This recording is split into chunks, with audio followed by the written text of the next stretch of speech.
राजू के mummy papa अपने घर में एक सुंदर नेवले को पाल रखे थे।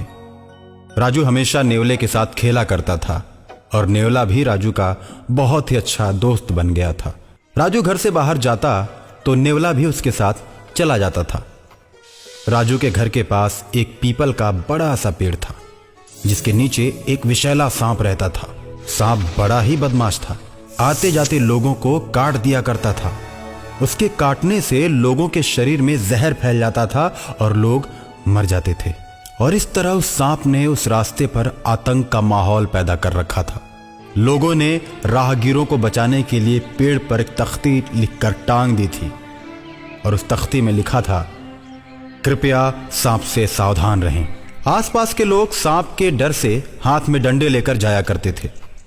एक दिन सांप चुपके से राजू के घर में घुस जाता है। रात के 11 बजे राजू अपने कमरे में सोया था और उसके मम्मी पापा दूसरे कमरे में।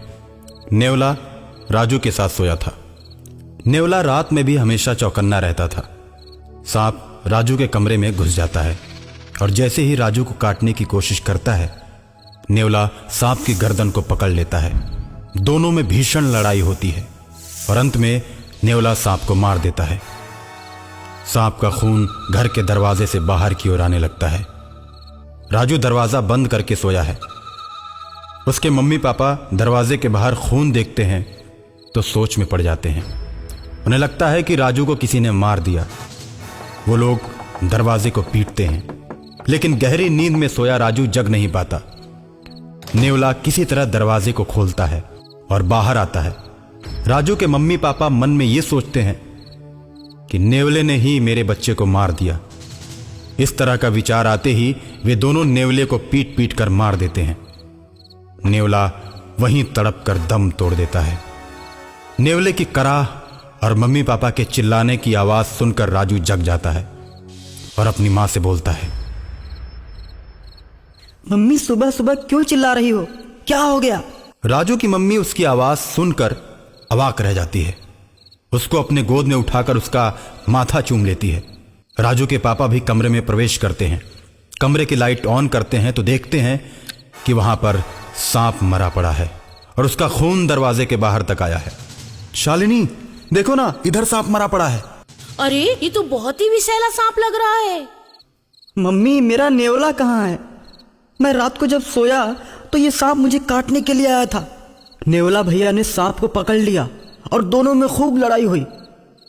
मैं तो डर की वजह से सो गया, लेकिन नेवला भैया ने सांप को मार दिया और मुझे गोद में लेकर सो गए।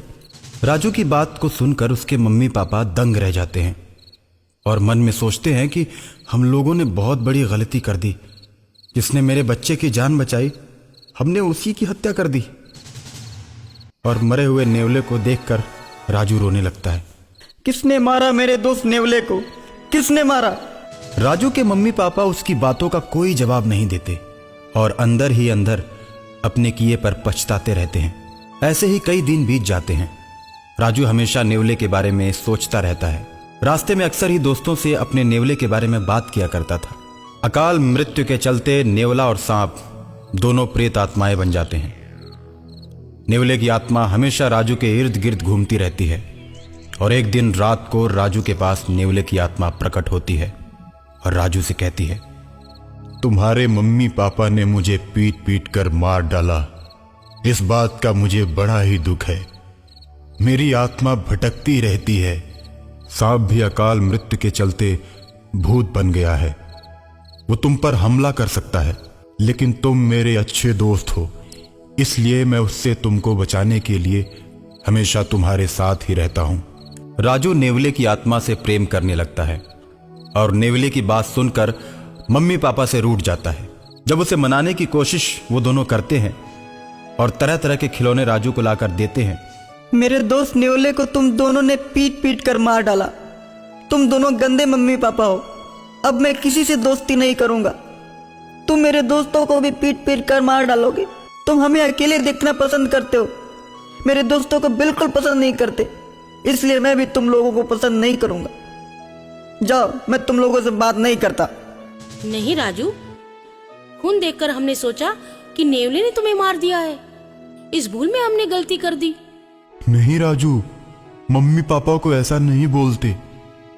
मैं भी जानता हूं कि तुम्हारे मम्मी पापा ने बचपन से मुझे अपने बच्चे की तरह रखा था। अनजाने में मैं मारा गया। मेरी आत्मा हमेशा तुम लोगों के साथ रहेगी। जब भी तुम्हारे ऊपर संकट आएगा, मैं तुम लोगों की मदद करता रहूंगा। और अचानक एक दिन सांप का भूत राजू को मारने के लिए आता है। राजू को अपनी पूंछ में लपेटकर हवा में उड़ जाता है। राजू मदद के लिए अपने दोस्त नेवले को याद करता है। सांप जैसे ही राजू को ऊपर ले जाकर पटकना चाहता है, नेवला वहां पहुंच जाता है और राजू को सांप के चंगुल से छुड़ा लेता है। सांप नेवले पर टूट पड़ता है। सांप नेवले को पकड़कर उसे पेड़ के पास ले जाता है जहां वो रहता था। अब तो मेरा जहर और भी तेज हो गया है। देखता हो मेरे जहर से तुम लोगों को कैसे बचाते हो। इतना कहकर सांप गायब हो जाता है और बहुत से लोगों को काटकर उन्हें मौत के घाट उतार देता है। लोगों को परेशान देखकर एक तांत्रिक बाबा आते हैं और कहते हैं, एक सांप भूत बन चुका है, वही लोगों को मार रहा है।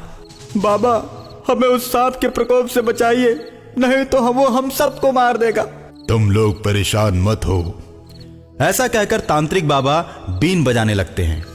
बीन की आवाज सुनते ही सांप की आत्मा मदमस्त होकर तांत्रिक बाबा के पास चली आती है और तांत्रिक बाबा बोतल का ढक्कन खोलकर सदा के लिए उसकी आत्मा को उसी में कैद कर लेते हैं और शहर को सदा के लिए सांप के भय से मुक्त कर देते हैं।